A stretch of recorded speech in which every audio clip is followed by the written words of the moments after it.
প্রতিক্রিয়া দেওয়ার আমার ইচ্ছাও নেই, মানসিকতাও নেই, এটা নিয়ে বলার কিছু নেই।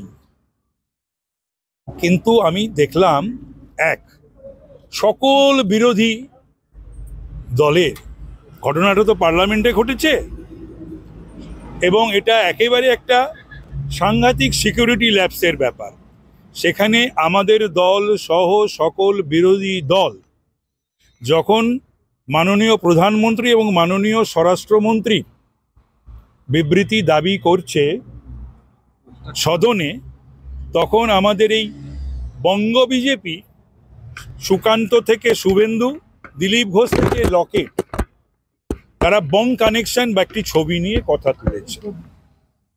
এখন আমি কখনোই একথা বলবো না যে মেহুল চোকসির সঙ্গে কার ছবি আছে, নীরব মোদী, ললিত মোদীর সঙ্গে বা বিজয় মাল্যর সঙ্গে, আমি এসবের মধ্যে যাব না।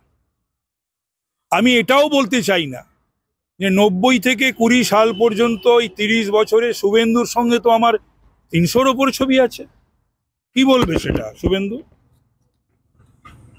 সুকান্ত বা দিলীপ ঘোষের সঙ্গে আমার ছবি থাকার কথা নেই, ছবি হয়তো ছিল না, কিন্তু লকেটের সঙ্গে তো আমার ছবি থাকার সম্ভাবনা আছে। আমাদের দলে ছিল, তো খুঁজলে হয়তো পাওয়া গেলেও পাওয়া যেতে পারে। তাহলে সেই সব ছবির সম্বন্ধে তারা কি বলবেন?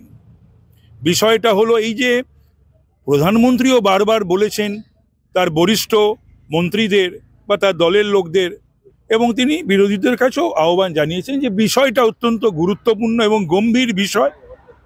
মাননীয় স্বরাষ্ট্রমন্ত্রীও স্বীকার করেছেন সিকিউরিটি ল্যাপসের কথা। কিন্তু আমার বঙ্গ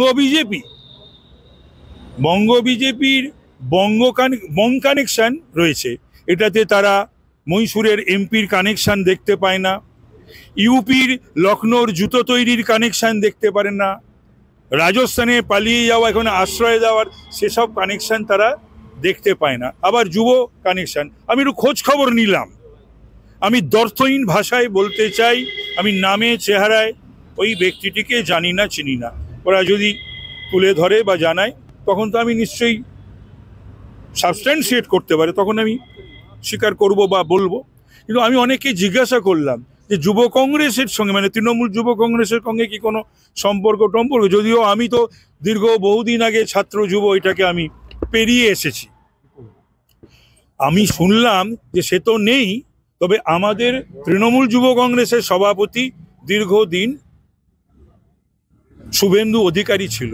এখন সেই সময় রিক্রুটমেন্ট কিনা আমি বলতে পারবো না বা আমি জানি না। এরপর থেকে কি ছবি তোলার